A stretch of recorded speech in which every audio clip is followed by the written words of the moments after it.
জীবনে এমন কিছু কাজ রয়েছে যা আমাদের কখনোই করা উচিত নয়, যেমন আশা করা। যদি আপনি আশা করেন আর আপনার আশা পূর্ণ না হয়, আপনি খুবই কষ্ট পাবেন। এবার আপনি যদি প্রতীক্ষা করেন, করতেই থাকেন, আর সেই ব্যক্তি যদি না আসে, তাহলেও খুব কষ্ট পাবেন। আর হলো তুলনা।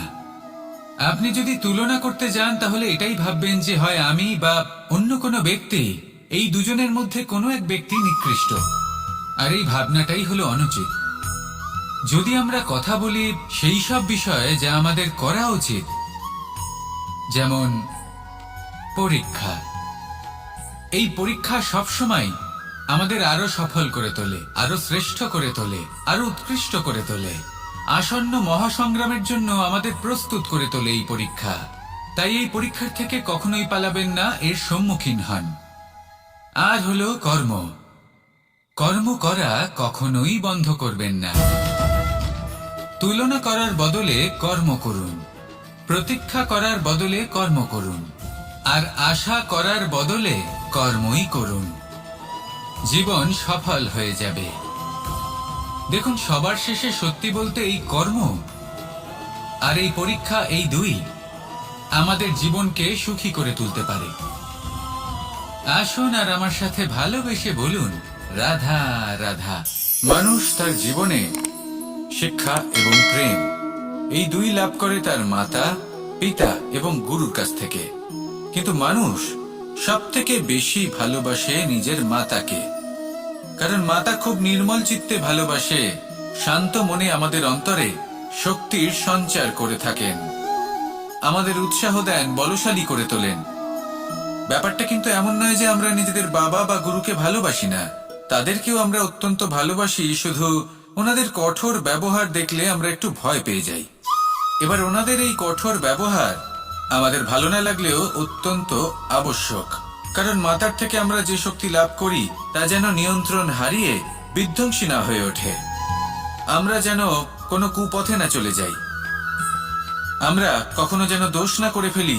শুধু সেই জন্য পিতা এবং গুরু একটু কঠোর হয়ে ওঠেন, এবং ওনাদের এই কঠোর আচরণ ভবিষ্যতে গিয়ে আমরা অবশ্যই বুঝতে পারি। জীবনে কিছু বছর আমরা এগিয়ে যাই, আর তারপর আমরা বুঝতে পারি যে বাবা এবং গুরু আমাদের যথেষ্ট ভালোবাসতেন, কিন্তু ওনাদের ভালোবাসার বহিঃপ্রকাশ আলাদা। প্রয়োজনীয় হলো এটা দেখার, এটা বোঝার যে শুরু থেকে আমাদের প্রতি ওনাদের আচরণ কেমন ছিল।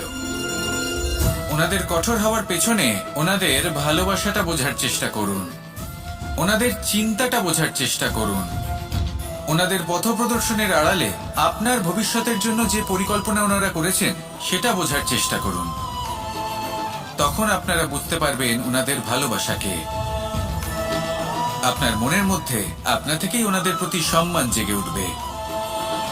নিজের পিতা এবং নিজের গুরু, এই দুজনের প্রতি কৃতজ্ঞতা প্রকাশ করুন আর আমার সাথে ভালোবেসে বলুন, রাধা রাধা। আমি অনেক সংখ্যক মানুষকে দেখেছি, তাদের কাছে অত্যাধিক জ্ঞান আছে, শিল্প আছে, ধন আছে, কীর্তি আছে, কিন্তু তারা এই সবকিছু নিজেদের কাছেই রাখেন, এই সমাজে বিতরণ করেন না। কারণ হলো ভয়। ওনাদের মনে হয় যে যদি আমি এই সবকিছু সমাজে বিতরণ করি, তাহলে সমাজ আমার শিল্প হোক, ধন হোক, জ্ঞান হোক, কীর্তি হোক, সবকিছু চুরি করে নিয়ে যাবে, আর তার বদলে আমি কিছুই পাবো না। এটা কিন্তু সত্য নয়। সত্য হলো এটাই যে যদি আপনি নিজেকে এই সংসারের প্রতি সমর্পিত করেন, তাহলে এই সংসার আপনার প্রতিও সমর্পিত থাকবে। আপনি শুধু ধন, জ্ঞান, কীর্তি, সম্মান পাবেন তাই নয়, বরং এই সমাজ আপনাকে নিজের চোখে হারাবে, মনের মধ্যে স্থান দেবে। তাই এই ভয় ত্যাগ করে দেখুন কিভাবে এই সমাজ আপনাকে প্রেম সমর্পণ করে। আসুন আমার সাথে ভালোবেসে বলুন, রাধা রাধা। জীবন কিসের উপর নির্ভরশীল? ধনের ওপর, বৈভবের ওপর, নিঃশ্বাসের ওপর? না, এই জীবন নির্ভরশীল বিশ্বাসের ওপর। বিশ্বাস নিজের ওপর, বিশ্বাস আমাদের আপনজনের ওপর। কিন্তু যখন এই বিশ্বাস ভেঙে যায়, তখন মানুষের মনও ভেঙে যায়, আর তারপর সে অন্য কিছু করতেই পারে না। তখন কি করা যেতে পারে? তিনটে কাজ আছে যা আপনি করতে পারেন। প্রথম, ভালোবাসা। যাকে আপনি ভালোবাসেন, যারা আপনাকে ভালোবাসে, ভুল যারই হোক না কেন, তার কাছে ক্ষমা চাইতে কখনোই সংকোচ বোধ করবেন না।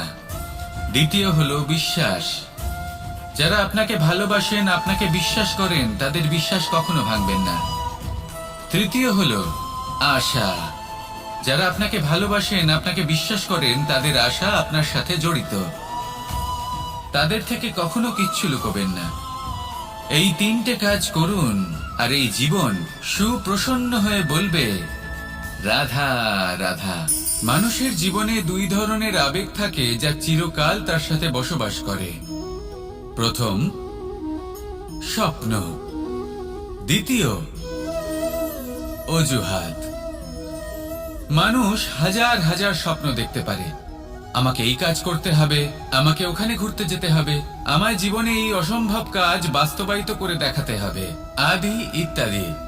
এবার ঠিক যেমন স্বপ্ন দেখেন, সেইভাবে অজুহাতও খুঁজে নিয়ে আসেন। আমি এই স্বপ্ন পূরণ করতে পারলাম না, কারণ আমাকে কেউ সাহায্যই করল না, কারণ আমি দুর্বল হয়ে পড়েছিলাম, কারণ আমার কাছে সময়ই ছিল না, আদি ইত্যাদি। এবার সাফল্য এবং অসফলতার মাঝখানে এই ধরনের সংঘর্ষ হতে থাকে। সাফল্য তখন লাভ করা সম্ভব যখন আপনার স্বপ্ন আপনার অজুহাতের থেকে অনেক বড় হয়, আর অসফলতা তখন পাবেন যখন আপনার অজুহাত আপনার স্বপ্নের থেকে অনেক বড় হয়। আপনি যদি সাফল্য লাভ করতে চান, তাহলে চেষ্টা করতে থাকুন, পরিশ্রম করুন। যদি অসফল হন, তাহলে ভয়ভীত হওয়ার কোনো প্রয়োজন নেই। নিজের ভুল বুঝুন, তাকে শুধরে নিন, আবার চেষ্টা করুন। কিন্তু যদি নিজের জীবনে অজুহাত নিয়ে আসেন, তখন স্বপ্ন কখনো পূরণ হবে না। আসুন আমার সাথে ভালোবেসে বলুন রাধা রাধা। ভয়ের সাথে আমরা সবাই পরিচিত, কষ্ট আমরা সবাই পেয়েছি। কখনো কখনো আমরা অসুস্থ হয়ে পড়ি, আর এমন সময় হলে মাতার মমতা, কখনো বাবার স্নেহ, কখনো বন্ধুদের পাশে থাকার অনুভূতি আমাদের রোগ নিরাময়ে সাহায্য করে।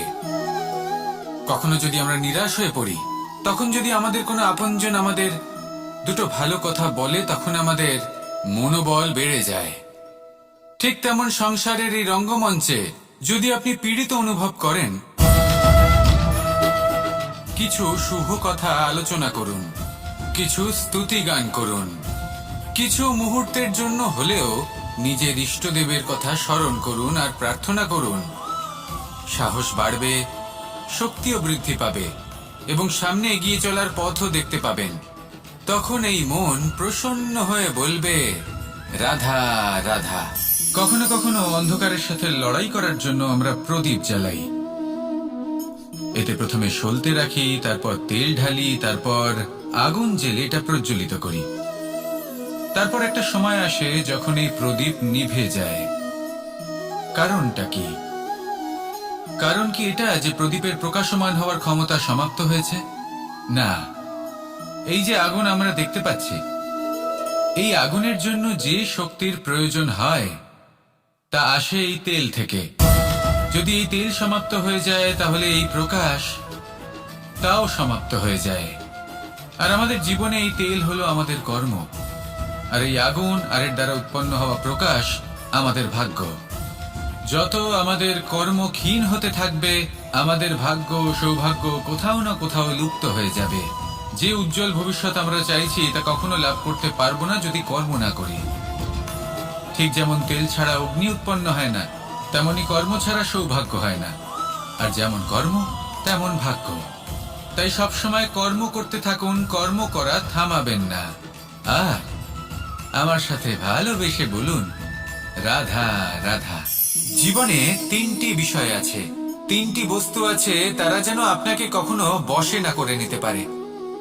প্রথম হলো ধন। ধন যতক্ষণ আপনি ব্যবহার করতে থাকেন, যতক্ষণ তা আপনার কাজে আসছে, ততক্ষণ ঠিক আছে, এই ধন আপনার কাছে অমৃত।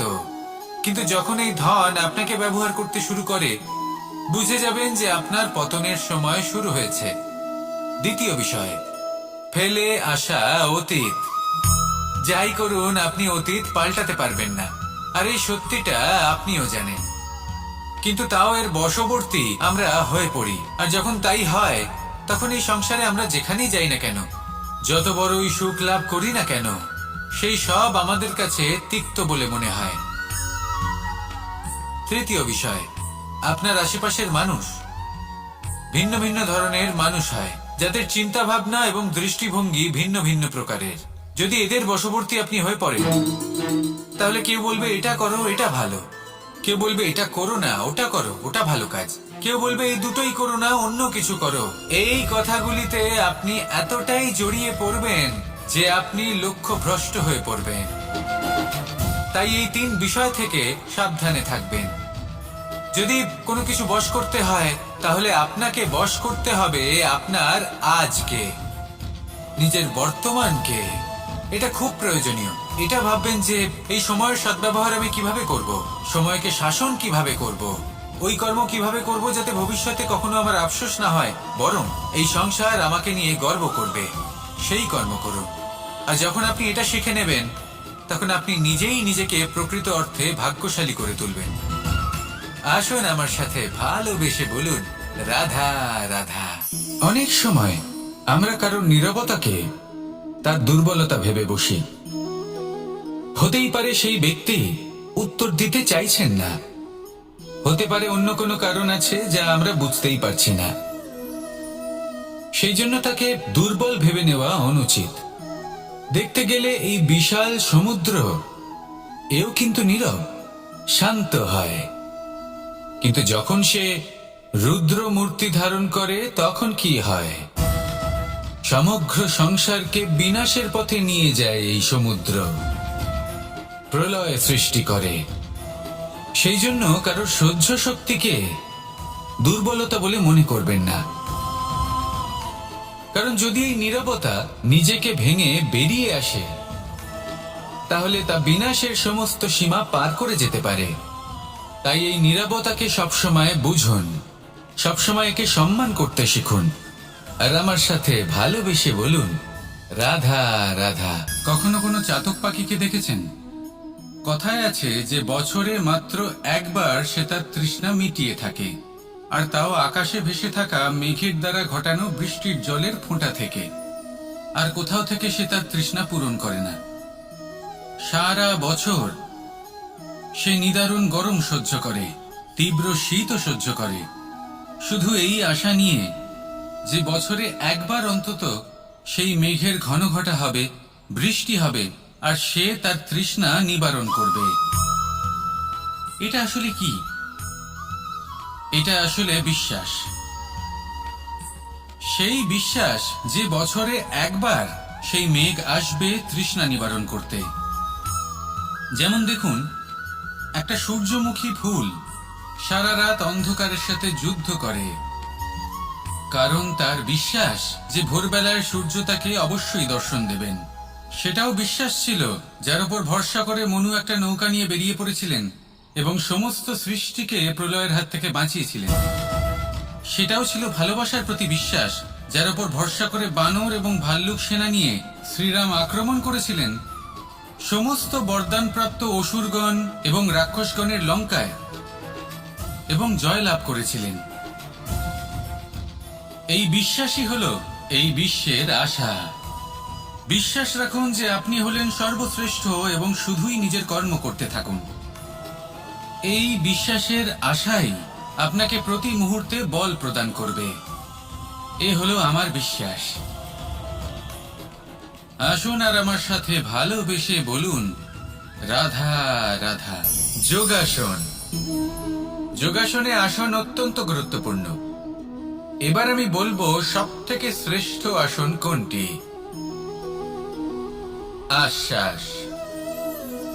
নিজেকে আশ্বস্ত করতে থাকুন যে আমি আছি, সব ঠিক হবে, যা হচ্ছে ভালোর জন্য হচ্ছে। এই আশ্বাস আপনাকে জীবনে এমন ধনাত্মক বিশ্বাস দেবে যে আপনি বড় বড় সমস্যার সমাধান করতে পারবেন। এবার যদি কথা বলি সবথেকে কঠিন সময়ের, তাহলে সেটা হলো বিচ্ছেদের।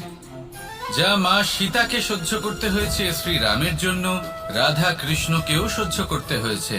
যে ব্যক্তি বিচ্ছেদের সময় সঠিক পথে চলে এসেছে সে জীবনে অনেক শ্রেষ্ঠ স্থানে অবশ্যই পৌঁছতে পারবে।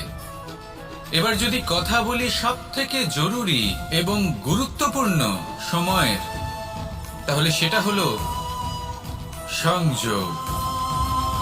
সকলকে সাহায্য করতে থাকুন। আপনি অন্যদের সাহায্য করে তাদের যত আনন্দ দিতে পারবেন ততটাই আনন্দ আপনারও জীবনে অবশ্যই আসবে। আসুন আর আমার সাথে ভালোবেসে বলুন, রাধা রাধা। সংসারে সকলে উঁচুতে উঠতে চায়, কেউ নত হতে চায় না।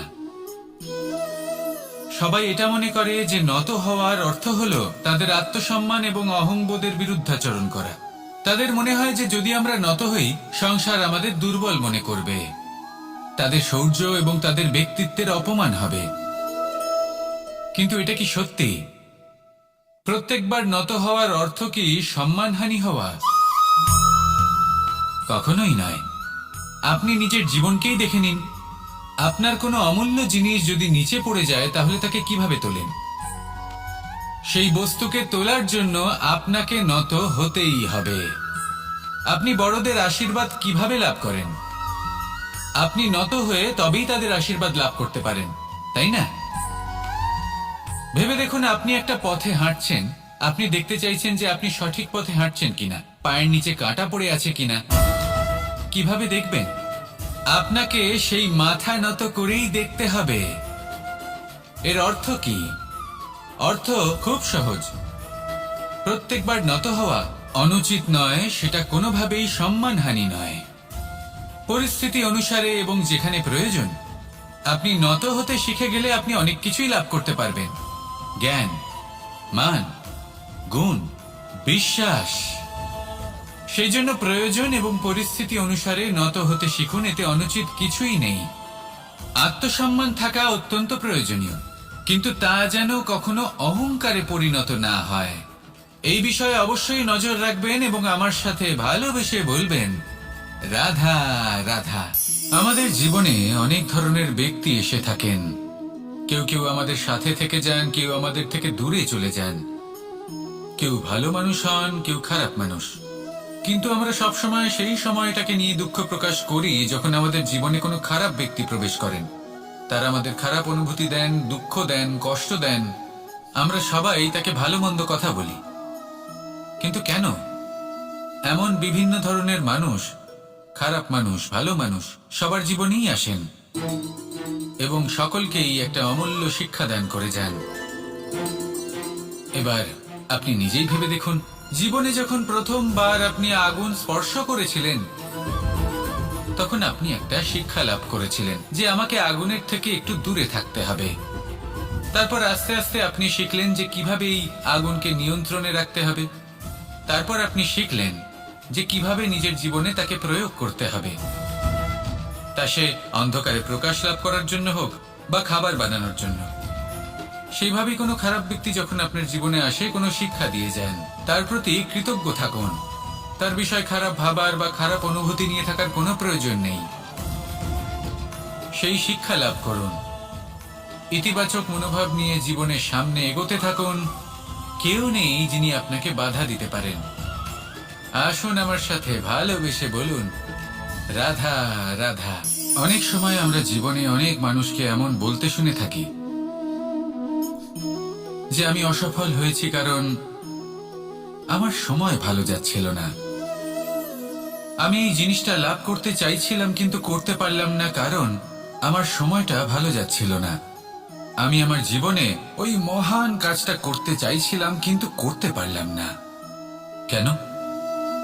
কারণ আমার সময়টা ভালো যাচ্ছিল না। কিন্তু যে মুহূর্তে ভালো সময় আমার জীবনে আসবে আমি সব কিছু প্রাপ্ত করব। এমন প্রায় প্রত্যেকেই বলেন। আসুন একটা কথা বোঝা যাক। একজন মালিকে দেখুন, সে প্রত্যেক দিন গাছের সেবা করে, তাকে জল দেয়, তার যত্ন আত্তি করে। কেন? প্রত্যেক দিন সেই গাছ ফল দেয় না। সঠিক সময় এলে তবেই সেই গাছ ফল দেয়, কিন্তু প্রত্যেক দিন মালি তার সেবা করে, তাকে যত্ন করে। শুধুমাত্র তখন করে না যখন সেই গাছ ফল দিতে সক্ষম। আর যদি মালি গাছের যত্ন প্রতিদিন না করে তাহলে হয়তো সেই গাছ ফল দিতেই পারবে না। এটাই হলো আমাদের জন্য একটা শিক্ষা। যখন সময় আমাদের জন্য অপেক্ষা করে না, তখন আপনি সময়ের জন্য কেন অপেক্ষা করছেন? ভালো সময়ের জন্য অপেক্ষা করবেন না। ভালো এবং শুভ কর্ম দ্বারা ভালো সময়কে নিজের কাছে টেনে আনুন। নিরন্তর কর্ম করুন, পরিশ্রম করতে থাকুন। শুভ সময় আপনা থেকেই আপনার কাছে আসবে। আসুন আমার সাথে ভালোবেসে বলুন, রাধা রাধা।